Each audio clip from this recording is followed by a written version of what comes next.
Hi, I'm Wiles here with head basketball coach Luke Meredith. Not only to get to know him a little bit better, but to learn what he thinks it takes to be an athlete. How you doing today, Coach? Good. How you doing? I'm great. First off, I just want to say congrats on a 24-1 record this season. Thank you. Very impressive. So, what kind of work and preparation goes into that kind of season? A lot. There's a lot behind the scenes that people don't realize, and not just from me, from our kids, kids' parents, kids' families. Our strength and conditioning group with Coach Nolting, our athletic training staff with Bray and Brandon and BB, and then our staff. Coach Johnson, Coach Mullins, Coach Green. We do a lot. So there's a lot that goes into us getting here most days. We get here 12 hours before game. We get here at 7 a.m. Games are at 7 p.m.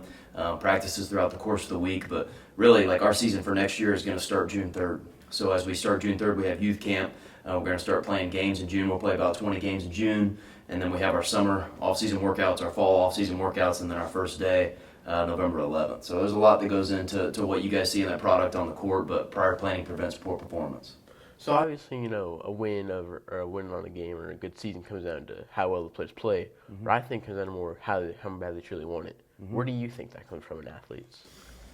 Well, I think that's part of a big piece of not just athletes in general, but specifically for us in our culture. Playing with a chip on your shoulder. I do think that Greenfield is a place that's a lot of blue collar, a lot of guys that just show up, and you got to kind of prove yourself, and you got to earn it. And so I think that that's kind of been a product of what we've been able to do the last couple of years, is to show that with the type of kid that we have.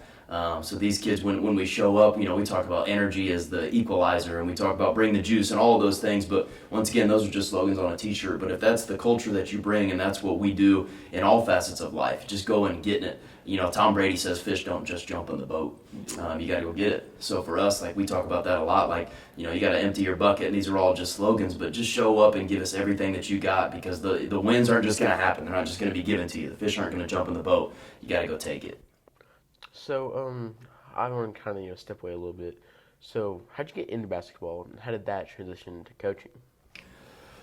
Well, I'm 40 years old, so when I grew up, Michael Jordan was the man. So Michael Jordan is the GOAT. Anybody that says otherwise is telling you a lie. LeBron is not the GOAT, but all jokes aside, for me, just Michael Jordan in that era of great players, I just grew up loving the game, playing the game, and so that's something that I wanted to do, and now being able to live my life being a PE teacher and being a basketball coach is something that was one of my goals. So I do think basketball teaches you a lot about life, overcoming adversity, being able to work hard towards a goal that you may or may not achieve, and then just in general, just the being around the game, the squeaking of the shoes, the bouncing of the ball, and now being able to see that gift through my own kids. I have a 7th grader and a 5th grader who both love basketball. They're playing AAU, and we play every single night that it's nice outside, so they love the game. And so I think it's something that's just been passed down. It's a big part of me and a big part of my family. So kind of stepping from basketball into more sports in general, and I know you kind of answered the question earlier, but what's a trait in athletes that you think kind of makes them competitive and gives them that drive to win? Grit. I just think, you take a look at people, bad things are going to happen to you in your life. Bad things are going to happen throughout the course of a season. Bad things are going to happen in your day. But I think that the most successful people and the most successful athletes have grit. And so for me, grit is just overcoming bad things that happen regardless. I'm just going to show up and I'm going to give you everything that I have, because I'm going to have a little bit of grit to me. So I think that that's just something, once again, I talked about basketball and life and basketball as a sport, but one of the reasons why I love basketball is because what it teaches you how to be a good man. Because at some point in time, you're going to have to want to be a father or a husband, or, be successful in anything that you do. So I think that the people that show grit, and you show it in a basketball, in a game, then you're able to show it in life. And so that's just a big piece of who you are as a man and who you are going to be as a person. I think grit. So what do you think is probably the hardest part of being an athlete, and then kind of what makes it so hard to be an athlete? Well, like I said, I think there's a lot of things behind the scenes. Everybody wants to be great when it's time to be great. 7:30, sold out crowd, sectional championship about a month ago here in this gym. Everybody wanted to win at that point. But do you have what it takes to win when your alarm goes off at 6 a.m. and it's cold and it's the middle of January? Do you have what it takes to be great, to do that consistently for 4 or 5 months? Because there are times that I get to work at 7 a.m. and I leave at 7 p.m. and I don't see the light of day. But it's worth it because you know that that's what greatness requires. So I think that's is the most difficult part of that, is just being consistent in wanting it really bad, and then do you want it, and are you willing to do what other people aren't to get what other people can't? Yeah. So I know losing obviously is something you guys do super often, but all jokes aside, how do you get you guys through it mentally, especially after a tough loss like that sectional title game? Yeah, no, I mean that's what keeps you going, right? I sat in the corner of that gym and watched Coach Whitaker and the New Pal Dragons cut down the nets in our own gym, and so that is the fire. And credit to them, like they beat us, right? But the fire that burns deep within, like next year's loading. And so if you didn't have those setbacks and everything was just even, like it wouldn't be great if it was easy. And that's why I tell our kids all the time too, like here you go. Here's if we won a sectional title and we had won 20 sectional titles in a row, or we won a state championship, or we did this, well then it just wouldn't be that great. But because we haven't done it since 1998, because it is so difficult in 4A basketball and us playing the type of teams that we play, that's what makes it hard, and that's what's going to make it great when it does happen. So I do think that oftentimes that's kind of left by the wayside, but I wouldn't want it if it was easy.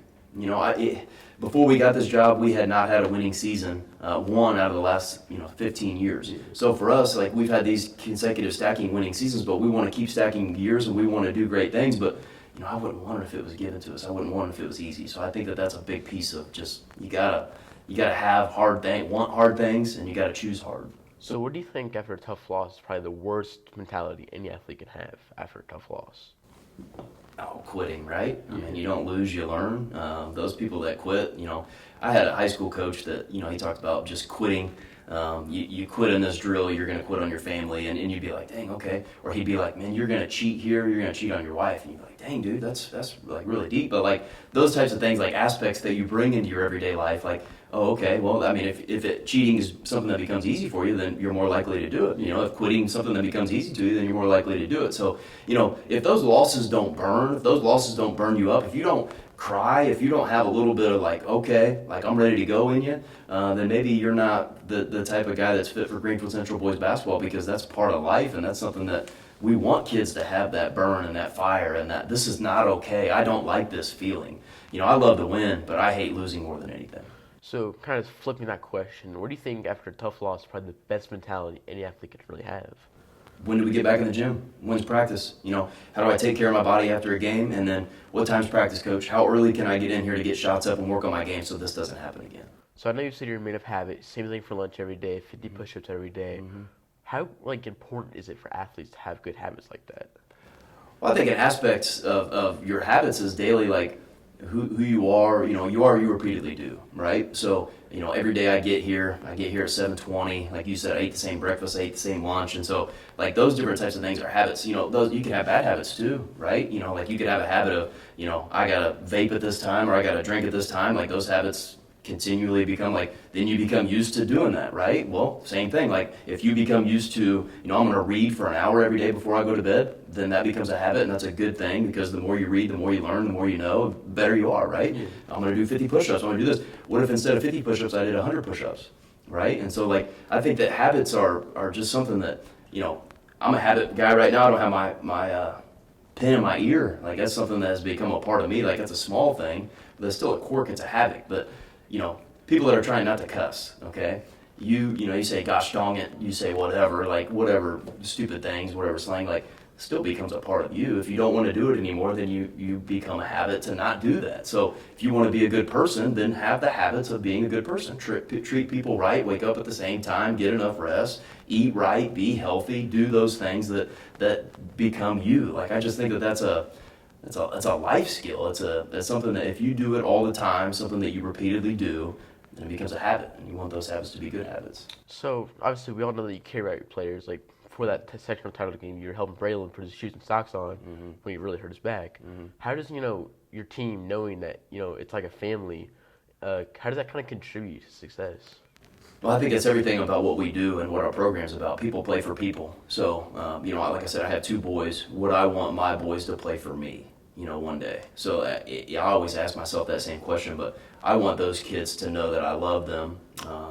It's forget about me, I love you, and that family culture of like, I got your back, man. Like, you got my back, and you're going to go out there and represent us and me and our program and our staff and our community. Like, I got your back too. Like, if you need help with something, parents going through a divorce, or you're going through a difficult time, you got girl problems, you got whatever, like, I want them to be able to come and talk to me. I think that's a big piece of what I do and who I am, because once again, people play for people, and if I love them, they'll love me back.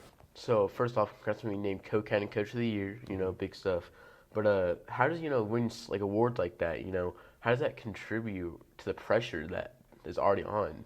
Guys like Braylon Mullins. Do you want to commit 20 to 25? All that. How does that add to the pressure of being to play? Oh, I'm Braylon Mullins. I have to play at this level that I get these awards. How does that add to the pressure?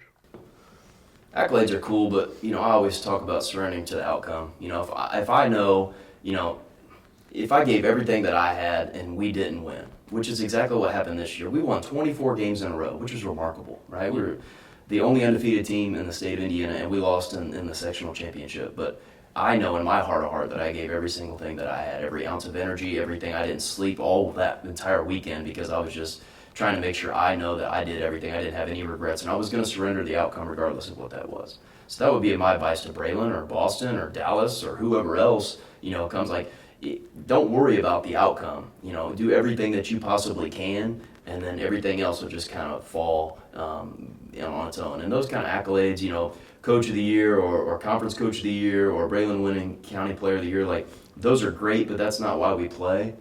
We play to win championships and cut down the nets, and so those things will bring and come on your own if your team wins and you give everything that you possibly can.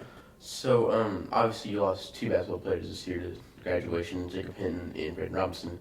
How do you kind of plan to replace such key players, on your team like that, No, B-Rob and Jake were huge pieces of what we do and who we are. Very unselfish and great young men, and brought a lot to our culture.